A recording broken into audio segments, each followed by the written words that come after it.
Numerical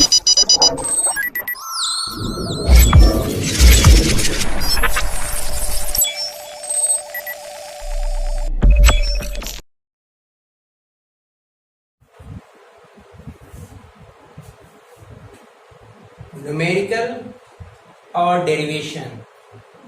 अगर physics में ये दो चीजें किसी भी बच्चे को नहीं आती हैं, इसका मतलब उसकी फिजिक्स का मतलब जीरो। ठीक है, क्या है? न्यूमेरिकल और डेरिवेशन।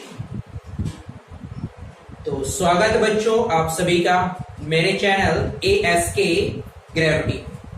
मैं हूं सिराज अहमद और आप लोग को आज न्यूमेरिकल में first chapter electric field and electric charges में जो कांस्टेंट की वैल्यू यूज की जाती है, आज आप लोग को मैं वो बताने वाला हूं। न्यूमेरिकल चाहे वो बोर्ड्स का एग्जाम हो, चाहे आइदर वो स्टेट बोर्ड हो, CBSE बोर्ड हो या अदर बोर्ड्स हो, हमेशा न्यूमेरिकल में कांस्टेंट वैल्यू का याद होना कंपलसरी होता है। चलो ठीक है, अगर मान लिया बोर्ड के एग्जाम में आप लोग के जहन में आ रहा होगा कि बोर्ड के एग्जाम में पेपर के ऊपर तो दिया रहता है कांस्टेंट, फिर याद करने की क्या जरूरत है? वेरी गुड, बहुत अच्छी बात है, कोई दिक्कत नहीं। लेकिन उस कांस्टेंट के अलावा अगर मान लिया जाए आप बोर्ड के एग्जाम के अलावा नीट का एग्जाम या जेईई का एग्जाम दे रहे हो, अब तो कांस्टेंट की वैल्यू नहीं दी जाएगी।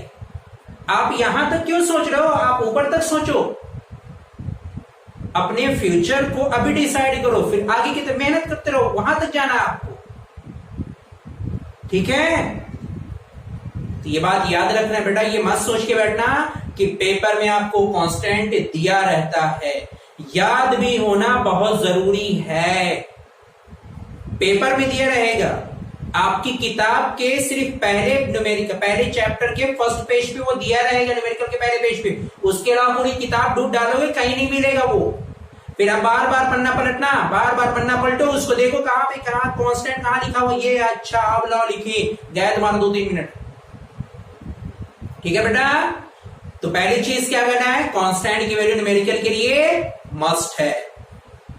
ठीक है, तो आज वही कांस्टेंट की वैल्यू आप लोग को मैं आपको बताने वाला हूं। बहुत आसान तरीका, याद रहेगा तो बहुत फायदा देगा। तो अभी तक अगर आप लोग मेरे चैनल पे नए हैं तो मेरे चैनल को सब्सक्राइब जरूर करें और लाइक का बटन जरूर दबाएं। इसके अलावा अगर वीडियोस आपको पसंद आई तो कमेंट बॉक्स में करके जरूर बताएं। कोई फीडबैक है वो भी कमेंट बॉक्स में बताएं। अदरवाइज मैंने आपको मेल आईडी अपनी बताई है, वहां पे जाके आप मेल कर सकते हैं sirajahmad@gmail.com। ठीक है, तो कांस्टेंट में सबसे कई सारे नंबर आते हैं। पहला नंबर हम आपको बता रहे हैं यहाँ पर चार्जेस के बारे में आपको बताएंगे। किसके बारे में? चार्जेस के बारे में बताएं। ठीक है ना, तो चार्जेस के लिए आपके बेसिकली 4 नामों से आपका आता है। पहला एक आ जाएगा चार्जेस के लिए, कहा जाएगा आप बताइए इलेक्ट्रॉन है। क्या है? इलेक्ट्रॉन है। इलेक्ट्रॉन ना कह के वो कह सकता है आपका प्रोटॉन है। प्रोटॉन भी ना कह के न्यूमेरिकल में कहा रहेगा अल्फा पार्टिकल है। अल्फा पार्टिकल भी हो सकता है, ना कहा गया हो तो आपको कहा जाएगा कि वो हीलियम पार्टिकल है। ये जो हीलियम पार्टिकल है ये कभी कभार आया है न्यूमेरिकल में। ठीक है ना, तुम्हारे आपने उसको 3 कर लिया, बस आपको किसको याद करना है? Electron, proton, neutron. अब इलेक्ट्रॉन, प्रोटॉन और न्यूट्रॉन में आपको 2 चीजें हमेशा याद रखनी है। दो इसकी भी 2 चीज, इसकी भी 2 कांस्टेंट, इसकी भी 2 कांस्टेंट, इसकी भी 2 कांस्टेंट। कौन कौन से है? अगर चार्ज की वैल्यू पूछेगा विद मैग्नीट्यूड, किसकी बात कर रहे हैं? चार्ज की विद मैग्नीट्यूड अगर लिखना हुआ तो सवाल में क्या आ गया? रिपल्सिव इन नेचर होगा, या अट्रैक्टिव इन नेचर होगा, या न्यूट्रल इन नेचर होगा। तो इसके लिए आपका इसका साइन जरूर याद होना, यानी उसके पहले का मैग्नीट्यूड प्लस होगा या माइनस होगा, वो वैल्यूज याद रखना जरूरी है। तभी हम बता पाएंगे अट्रैक्टिव होगा या रिपल्सिव होगा। या जब हम बड़े बड़े न्यूमेरिकल को सॉल्व करेंगे तो उस न्यूमेरिकल में वेक्टर डायग्राम बनाने के पहले अट्रैक्टिव फोर्स होगा या रिपल्सिव फोर्स होगा, 180 डिग्री का एंगल बनेगा या 0 डिग्री का एंगल बन जाएगा। तो ये सारी चीजें मालूम तभी रहेंगी अगर आपको प्लस या माइनस साइन का ज्ञान है। ठीक है, तो इलेक्ट्रॉन के ऊपर अगर हम चार्ज की बात करें निगेटिव में होता है, प्रोटॉन के ऊपर अगर हम चार्ज की बात करें पॉजिटिव में होता है, अल्फा पार्टिकल भी कैसा होता है? पॉजिटिव इन नेचर होता है। ठीक है, ये चीजें याद हो गई। अब इलेक्ट्रॉन की वैल्यू कितनी होती है? एक इलेक्ट्रॉन कितने के बराबर? -1.6 10⁻⁻19 कूलम।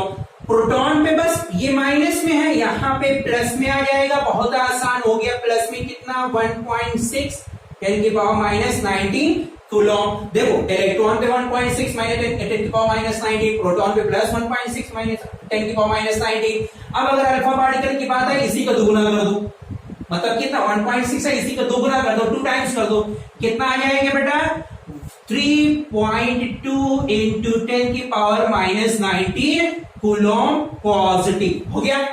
हमने चार्ज की वैल्यू पढ़ ली, चार्ज कितना होता है सभी पर, बहुत आसान हो गया। अच्छा, दो चीजें और हमने क्या कहा? एक चार्ज याद रखना, दूसरा क्या याद रखना? मास। क्या याद रखना है? मास, MASS, मास, द्रव्यमान। ठीक है, देखो इसका इलेक्ट्रॉन का मास कितना होता है? अगर हम मास की बात करें हर किसी की, बहुत आसान है बेटा। मास की बात करोगे तो आ जाएगा, यहाँ प्लस माइनस लिखना जरूरी नहीं रहेगा। मास की वैल्यू आ जाएगी 9.0 मल्टीप्लाई बाई 10⁻31 kg। ऐसे याद रखो, ठीक है ना? 9.0 10⁻31 kg। अगर आप प्रोटॉन की बात करोगे तो प्रोटॉन पे आ जाता है 1.6 इंटू 10⁻27 kg। अगर आप अल्फा पार्टिकल की बात करोगे तो अल्फा पार्टिकल पे मास होता है बेटा आपका 6.68 इंटू 10⁻27 kg। ये निकल के आगे। बस ये हमारे कांस्टेंट की वैल्यू चार्जेस के बारे में, चार्जेस, और यहां पे ऑब्लिक करके ये भी लिख लो, मास के बारे में आपको मालूम हो गया। ठीक है, ये सारी चीजें आपको ओरल ऑन द स्पॉट सवाल में आ गए, मुंह से निकला, सवाल में जैसे ही दिया तुरंत निकले कि ये ऐसे याद करो। Mass of proton 6.6, sorry mass. तो बच्चों ये सारी कांस्टेंट वैल्यू आपको ऑन द स्पॉट याद होनी चाहिए, तभी न्यूमेरिकल आपके हाथ में, आपकी पकड़ बनी रहेगी। अदरवाइज बार बार आपको पढ़ने, आपको पेजेस पलटने की जरूरत पड़ेगी। और आपकी कोई समझदार हो तो आप क्या करोगे? याद जरूर रखो। अब अगला आ जाता है, इसमें से कुछ पहले चैप्टर में और है जो आपको याद रखना है, कुछ नहीं, 3 और 4 और बचे हैं। पहले तो ये बताओ बेटा, आपको स्मॉल जी की वैल्यू तो याद ही होगी। स्मॉल जी के बारे में बता दीजिए, स्मॉल जी की वैल्यू कितनी होती है? नहीं दिया गया बेटा, आप 10 मीटर, स्मॉल जी का मतलब कैपिटल, ये स्मॉल जी 10 मीटर पर सेकेंड स्क्वायर।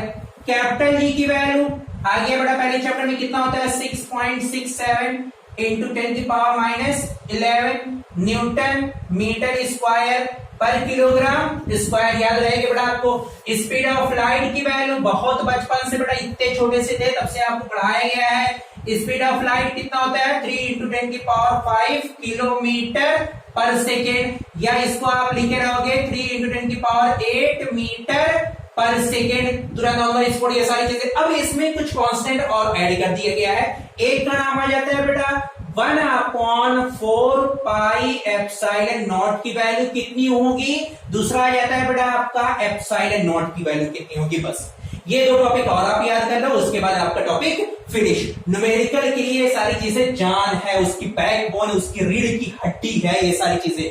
अगर ये सारी चीजें नहीं आता, बार बार आपको पेज पलटने की जरूरत पड़ेगी। अब क्योंकि आप समझदार हो तो या तो कर लो। अब यहाँ पे 1/4 पाई एप्सिलॉन नॉट लिखा हुआ है, तो इसकी वैल्यू कितनी होती है? इसकी वैल्यू होती है 9 इंटू 10⁹। कितना लिखोगे?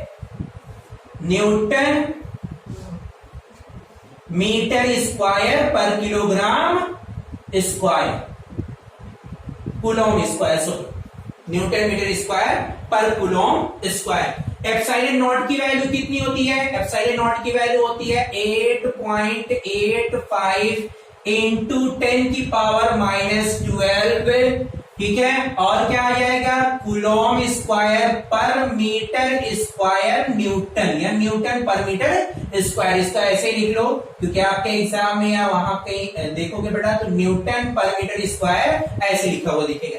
ये सारी आपकी वैल्यू है जो आपका electric field and electric charges में न्यूमेरिकल में सॉल्व करने में इंपॉर्टेंट रोल फ्लो करेंगे। सबसे ज्यादा इंपॉर्टेंट है बेटा आपका ये सारी वैल्यूज, क्योंकि इसमें आपको वेक्टर डायग्राम बना के सॉल्व करना पड़ता है। जब आपको क्वेश्चन ऐसे ट्राइंगल के बेसिस पे, जिसमें मस्ट है, चाहे आप कंपटीशन का एग्जाम दे रहे हैं या बोर्ड का एग्जाम दे रहे हैं, ऐसा एक सवाल आ ही जाता है, ठीक है ना। चाहे ये सवाल हो स्क्वायर या फोर साइड्स का हो, या आपका हेक्सागोन का हो, या कोई भी पॉलीगन हो, उसके ऊपर बेस्ड आपका सवाल एक आ जाएगा। ठीक है बच्चों, तो आप लोग हमारी वीडियोस को अगर तक लाइक नहीं किए हैं तो लाइक जरूर करिए, चैनल को सब्सक्राइब करिए और बने रहिए मेरे साथ। मैं हूं आपका दोस्त सिराज अहमद, फिर से मिलेंगे अगली वीडियो में, तब तक के लिए बेस्ट ऑफ।